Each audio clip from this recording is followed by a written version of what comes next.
Tícon não gostava de montar a cavalo e andava sempre a pé, nunca se atrasando da cavalaria. As suas armas eram um mosquetão, que usava mais por brincadeira, uma lança e um machado que manejava como o lobo maneja os dentes ao catar com eles as pulgas do pelo e ao roer os ossos mais grossos. Tícon, com a mesma exatidão, tanto cortava em golpes poderosos um tronco de árvore com o machado, como lhe pegava pela cabeça para cortar lascas finas e fazer colheres. No destacamento de Denisov, Tícon ocupava o seu lugar especial exclusivo. Quando era preciso fazer alguma coisa particularmente difícil e repugnante, desatolar uma carroça da lama empurrando-a com os ombros, ou um cavalo do pântano puxando pelo rabo e depois folá-lo, ou entrar num bosque cheio de franceses e fazer 50 verstás a pé num dia, todos, rindo-se, apontavam para o Tícon. Não há mal que lhe venha a este diabo, a este cavalo de carga, diziam dele. Uma ocasião, um francês a quem Tícon estava a dar caça alvejou-o e a bala acertou-lhe na parte carnuda das coxas. Esta ferida, que Tícon curou apenas com vodka, interna e externamente, era o tema das mais divertidas brincadeiras no destacamento. Brincadeiras que Tícon aceitava com grande à vontade. Então, amigo, ficou-te de emenda? Até te torces todo, não? Riam-se dele os cossacos. E Tícon, encolhendo-se de propósito, fazia caretas, fingindo-se zangado e descompondo os franceses com pragas muito cômicas. Este caso teve para Tícon uma única consequência. Começou a trazer menos prisioneiros. Tícon era o homem mais útil e corajoso de todo o destacamento.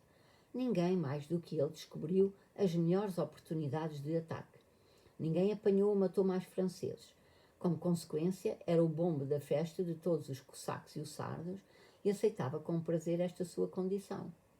Desta vez, Tícon tinha sido mandado ainda de noite a Chamchevo para fazer um prisioneiro. Fosse porque não ficou satisfeito com o só francês apanhado, fosse porque adormeceu de noite, o facto foi que, de dia, se meteu nos arbustos no meio dos franceses e, quando Denisov viu do outeiro, foi descoberto por eles. 6.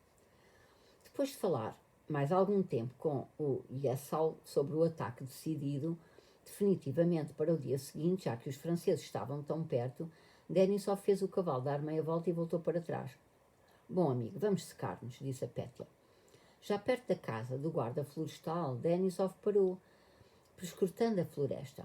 Pelo meio do arvoredo andava, a passo largo e leve, um homem pernilongo, com os braços também compridos a baloiçarem, de casaco, alpargatas e chapéu à moda de Kazan, com a espingarda ao ombro e o machado à cinta. Ao ver Denisov, o homem deitou apressadamente qualquer coisa para o meio dos arbustos e, tirando o chapéu com as abas descaídas de molhado, aproximou-se do chefe. Era Tícon. A cara dele, picada das bexigas e sulcada de rugas, com os olhos pequenos, irradiava alegria e contentamento de si. Fitou Denisov, erguendo bem alto a cabeça e como que contendo o riso. Então, por onde foi que andaste tanto tempo? Perguntou Denisov. Por onde andei? Andei aos franceses, respondeu Tícon muito depressa, com ousadia, na sua voz de baixo, rouco, mas cantante. Mas para que te meteste lá de dia, sua besta? Então apanhaste algum? Apanhar, apanhei, disse Tícon. E onde está? Bom, primeiro apanhei-o, logo ao amanhecer, continuou Tícon, afastando mais os pés chatos, tortos, calçados com alpargatas. E levei-o para a floresta. Pensei, vou lá outra vez e arranjo outro mais jeitoso. Pois é, malandro, eu já sabia, disse Denisov ao Yessal. E não o trouxeste porquê? Porque havia de o trazer, interrompeu rapidamente Tícon, então zangado. Não prestava, então eu não sei de quais o senhor precisa. Sua besta. Então, fui buscar outros, continuou Tícon, rastejei assim pela floresta e deitei-me. Tícon deitou-se de repente de bruços e com flexibilidade, pôs-se a exemplificar como tinha feito. Veio-me um à mão, continuou, agarrei-o assim tal e qual. Tícon levantou-se de um salto rápido e leve. Vamos ao coronel, disse eu. Olha, pôs-se a berrar. Andavam 4 por perto, atiraram-se a mim com as espadinhas. Então eu agarro no machado assim e digo, pelo amor de Deus, deixem-se disso. Gritou Tícon, abanando as mãos, de sangue franzido e inchando o peito. Pois é, bem vimos lá de cima como fugias a 7 pés pelos charcos, disse o Yessal, estreitando os olhos brilhantes. A Pétia só lhe apetecia rir, mas via que toda a gente estava a conter o riso. Pétia passava os olhos com rapidez da cara de Tíkhon para a do Yessal e a de Denisov, sem perceber o que significava tudo aquilo. Deixa-te armar em parvo, disse Denisov, tossicando com irritação. Porque não trouxeste logo o pigmeiro? Tíkhon pôs-se a coçar a cabeça com uma mão e as costas com a outra e de repente abriu-se-lhe a cara toda num sorriso radiante e estúpido, revelando a falta de um dente, o que contribuíra para a sua alcunha de desbeiçado. Denisov sorriu e Pétia desatou num riso alegre, secundado pelo próprio Tíkhon. Falar de quê, se ele não prestava mesmo para nada, disse Tíkhon. Com aquela roupinha fraca, para onde é que eu o levava? E saiba Vossa Senhoria que ele também era mal educado. Não vou, disse ele, sou filho de general, disse ele. Xiça, que besta que tu me saíste, disse Denisov. Eu precisava de o interrogar. Eu não interroguei, disse Tíkhon. O que ele me disse foi que conheço mal. Os nossos, disse ele, são muitos, mas todos fracos. Isto de exército só tem um nome, disse ele. Se nos atacarem a sério, apanham-nos a todos. Disse ele, a sério o que disse Tíkhon, olhando Denisov nos olhos alegre e resolutamente. Vais ver, dou-te tanta chicotada que até te esqueces de armar em parvo, disse Denisov com severidade. Mas para que te zangas, disse Tíkhon. Então não vias vossos franceses? Deixa só escurecer a ver se não te trago 40 franceses se quiseres. Trago-te 3 numa assentada. Bom, vamos, disse Denisov e, até à casa do guarda, foi carrancudo e silencioso. Tíkhon ia atrás dele e Pétia ouvia-o rir-se com os cossacos que o gozavam por causa de umas botas quaisquer que ele tinha atirado para o meio dos arbustos. Quando lhe passou o riso que as palavras e o sorriso de Tíkhon lhe tinham provocado, Pétia compreendeu por um instante que aquele Tíkhon matara um homem e sentiu um desconforto. Virou a cabeça para o tambor prisioneiro e qualquer coisa lhe apertou o coração. Mas foi um embaraço de pouca dura. Pétia achou que devia erguer mais a cabeça, animar-se e, com um ar significativo, fazer perguntas ao Yessol sobre a operação do dia seguinte, para não ser indigno da sociedade em que se encontrava. O oficial, mandado por Denisov, apareceu no caminho com a notícia de que Dólokhov estava a chegar e que da parte dele estava tudo em ordem. Denisov de repente animou-se e chamou Pétia. Vá, conta-me lá coisas de ti, disse ele. 7.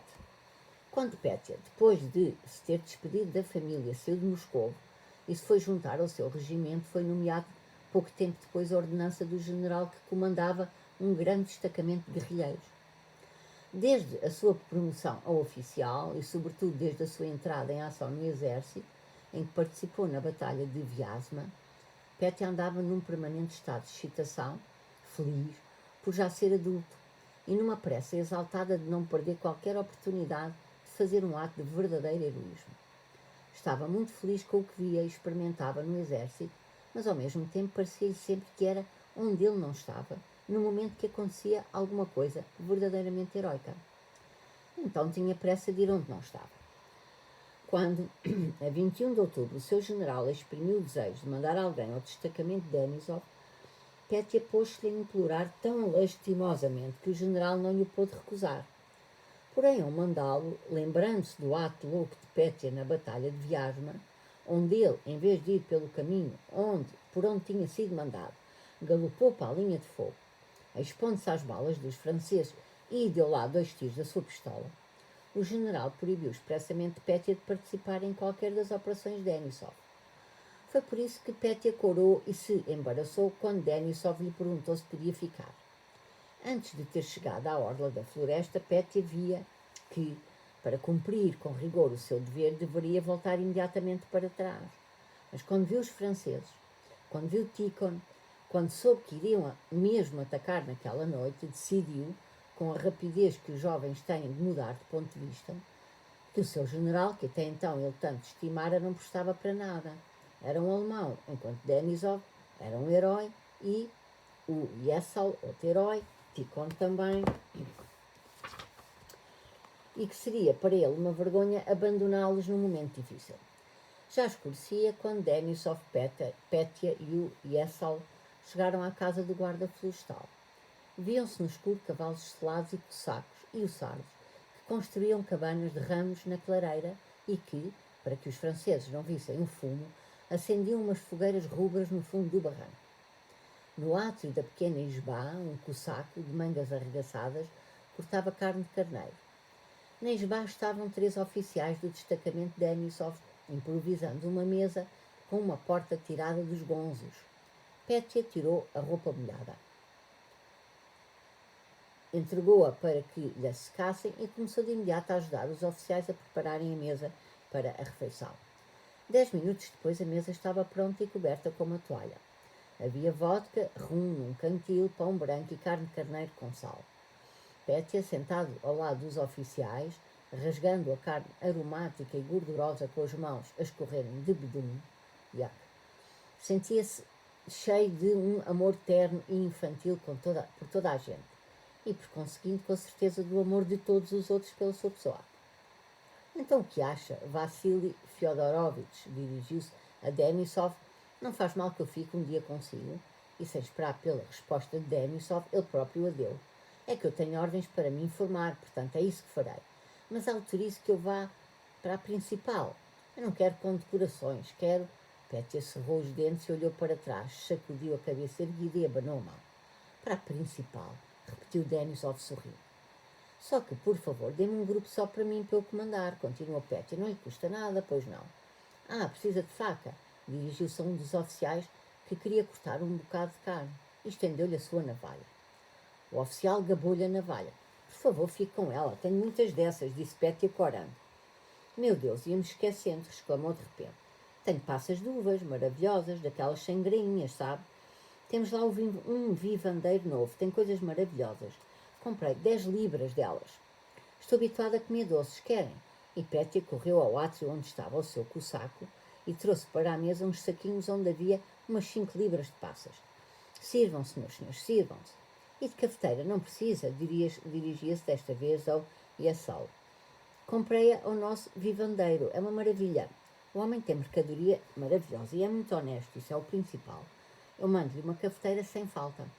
E se calhar também já se lhe acabaram as pederneiras. Elas gastam-se, acontece.